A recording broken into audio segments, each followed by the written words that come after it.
Para to sa mga Cancer, guys. Okay, Cancer. This is for you. Para to sa mga Cancer. Sign of Cancer.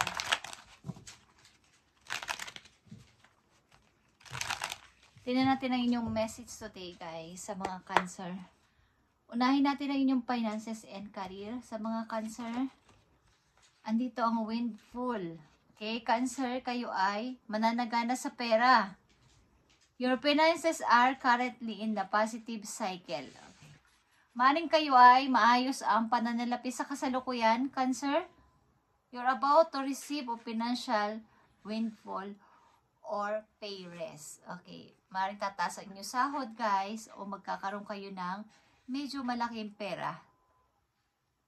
Now is the perfect time to treat yourself or make the big purchase. Dahil sa mga ganito yung matatanggap o natatanggap na, Cancer, ay bigyan nyo ng pagpapahalaga o pagtitreat man lang ang inyong sarili. Okay? Bigyan ninyo ng parang gift. Kahit minsan ay bumili kayo ng medyo mahal na gamit para sa inyong sarili. Kahit minsan lang. Okay? Ang ilan sa inyo, Cancer, ay makakatanggap ng pagtaas ng sahod galing sa inyong pinagtatrabahuhan. At ang ilan sa inyo is makakatanggap ng hindi inasahang pera. Mararamdaman nyo yung inyong pagtaas ng money o madali kayong makatanggap ng pera. Mabilis lang. Okay? Ito yung perfect time na bigyan ninyo ng treat ang inyong sarili. Regaluhan ang sarili. Dahil sa inyong mga nare-receive na to, dahil sa inyong pinagpagura na to. Okay? Para sa mga Cancer, message for you. Tungkol dito sa windfall, guys. I need 3 messages dito para sa Cancer. Dahil maybe meron kayong piniling trabaho na alam ninyong magpapalago sa inyong pera. Okay? Ace of Pentacles is here. Maaring sa ibang lugar ito, guys. Okay? Maaring kayo ay lumayo sa nakakarami para dito sa opportunity na to. At ito ay pinagpasyahan nyo ng napaka-practical, guys. At maaaring wala na kayong mga masyadong kinokontak na mga dati nyong kakilala dahil sa inyong pag-uumpisa sa buhay. Okay? At pinili nyo ang practical na pamamaraan kesa pairali ng emosyon. Kaya andito yung pagdating ng inyong pera na hindi inaasahan. Kaya sa mga Cancer, andito ang strength. Okay, nakikita nyo to. Yung pagkilala nyo ulit sa inyong sarili. Pagpapalakas sa sarili, pagbabalik ng energy sa sarili, ay ginawa ninyo para dito sa inyong pangarap na to. Okay, Five of Swords. Paglimot sa mga tao o pag-alis sa mga taong hindi nararapat sa inyong buhay. Kumbaga, naging practical kayo. Para dito. Dahil dito sa mga pasakit na to, okay? Maaaring marami kayong mga iniisip dahil ang dami nyong mga hindi nababayaran o marami mga problema. Kaya ang naisip nyong paraan ay maging practical na sa buhay at huwag pairali ng emosyon.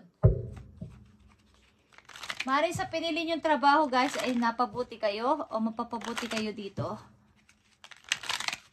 Ilan sa inyo ay designer, guys. Ilan sa inyo ay magaling mag-drawing. Ilan sa inyo ay nagdi-design. At dito kayo nagkakaroon ng ilang mga pagkakakitaan. Bukod sa inyong main job, meron pa kayong ginagawa. Okay. Sa mga Cancer nandito sa reading today, itong inyong message, guys. Uulan ng pera sa inyong buhay, guys. Madali lang ang pagdating ng pera sa inyo. Parang napakadali. Cancer, andito ang innocence.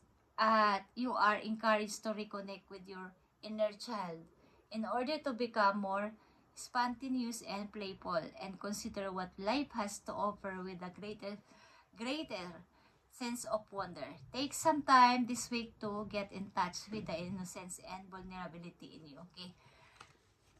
Dahil nga kayo ay naging isang parang naging practical sa buhay na ang mga mindset nyo ay iba na is andun yung dapat bigyan nyo rin ng time na ngumiti-ngiti naman kayo paminsan-minsan, mag-treat sa sarili, i-date ang sarili, at huwag itong palaging seryoso na to. Kung kayo medyo nakakaangat-angat na sa buhay at okay na is, bigyan nyo at balikan nyo ang inyong pagkain. Pansinin nyo ang inyong sarili. Kailan ko ba na i-date ang sarili ko o nabigyan ng magandang gift o mamahaling gift ang sarili ko?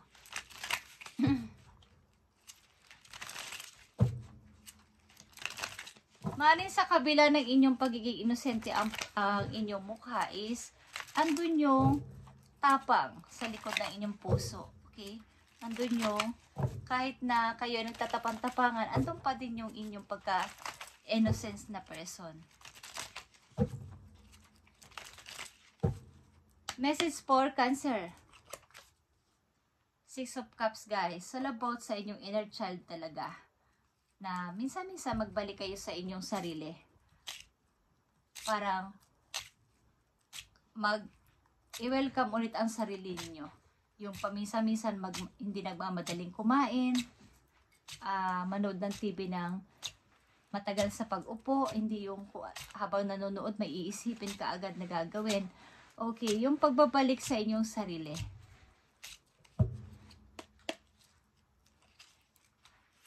Cancer, 6 of Wands is here. Nagtutuloy-tuloy ang tagumpay mo, tuloy-tuloy ka na talaga sa iyong pagtatagumpay. At masaya ka sa nangyayari sa iyong buhay sa ngayon, Cancer. At King of Pentacles is here. Talagang mayroon kang freedom sa kaperahan. Okay? Maaring negosyante ka din o mahilig kang magnegosyo. Guys, at andito pa din yung pagiging isa mong ina at mabuting, kumbaga, provider or breadwinner sa inyong pamilya. Kung kayo ay nagsusuporta pa rin sa inyong mga magulang o kapatid is, andito pa din yung iyong pagiging isang mabuting kapatid o anak.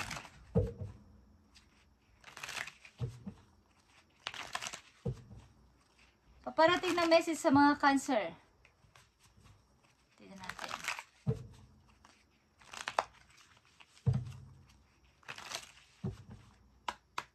Para sa mga Cancer ito, guys. Nakikita nyo itong sun. Okay? The sun is here is your kaligayahan o happiness. Mukhang kayo din ay umalis na sa isang toxic relationship at meron kayong nakikilala o makikilalang person na makakasama nyo sa future ninyo na pareho kayo ng mga gusto sa buhay. Okay? Pareho kayo magbalik sa katulad nga ng inner child na binabanggit dito is ini-encourage kayo na reconnect with your inner child. Parang itong tao na to na makakasama mo sa iyong buhay, kung ito man ay sa kasalukuyan na o sa future o sa mga darating na araw o buwan ay tao din na energy din o isang tao din na gusto rin ng masaya lang. Okay. Andito yung freedom, yung saya habang kayo ay magkasama o may kasama siyang taong pareho sila ng mga gusto sa buhay. Okay, Cancer, ikaw ay maaaring naging practical sa buhay at pinili mong ibalik na lang ang lahat-lahat sa sarili mo kaysa magmukmuk at mag-stay sa isang relasyon na nagpapahirap sa'yo. Maaring sa relasyon din na yun, nagkaroon ka ng utang-utang at marami mga bayarin. So, sa ngayon, maaring ka ay maalawan na sa money o pagdating ng money ay napakabilis lang at walang mga delays. Okay, at ito ay tinatamasa mo na o tatamasahin mo. Kaya lang ay bigyan mo din ng time ang iyong sarili at i-treat mo, i-date mo ang iyong sarili, bilagyan mo ng gift ang iyong sarili dahil sa iyong paghihirap at mga sakripisyo dito. Okay? At nandito talaga yung transformation para sa iyo. Andito yung snake. At ito ay transformation katulad ng pagpapalit ng old skin ng mga snake ay iiwan mo to kung saan ka nagpalit at hayaan mo makita nila na wow, si Cancer ay ayos na ang buhay. Makikita nila yon sapagkat mga ahas pa nagpalit ng kailang skin. Iniiwan nila yung kung saan sila nagpalit at talaga namang napakaganda ng kanilang bagong skin. Mabilis na silang gumapang, napakakintab na ng kanilang skin at talagang napakaganda. So katulad nyo rin ang transformation na to, ang snake na to, na you will be shedding old skin and emotion and transforming them into something bigger and better. Cancer, okay? At you are at the center of it's all the catalyst to smoothen and process. Make sure that your intention are clear and that you move forward with hope. Okay, nandito ka na kasi sa time na ikaw ay, kumbaga yung iyong pagpaprocess sa, pinaprocess ni God, ni universe, o ng iyong mga invest dun sa langit, ang iyong bagong mga mangyayari sa buhay mo na bigger and better pa. Okay, at kaya nandito ang strength at saka ang Five of Swords. Ikaw ay talaga nagpapalakas sa iyong sarili at ayaw mo na yung dating ikaw na nawalan dati or talagang walang-wala. Kumbaga, naging practical ka lang sa iyong kasalukuyan. Thank you, Cancer, at itong inyong message today.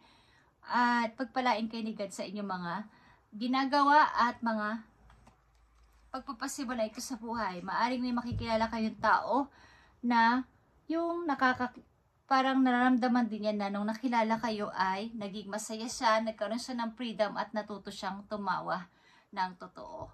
Okay, Cancer, thank you and God bless sa'yo.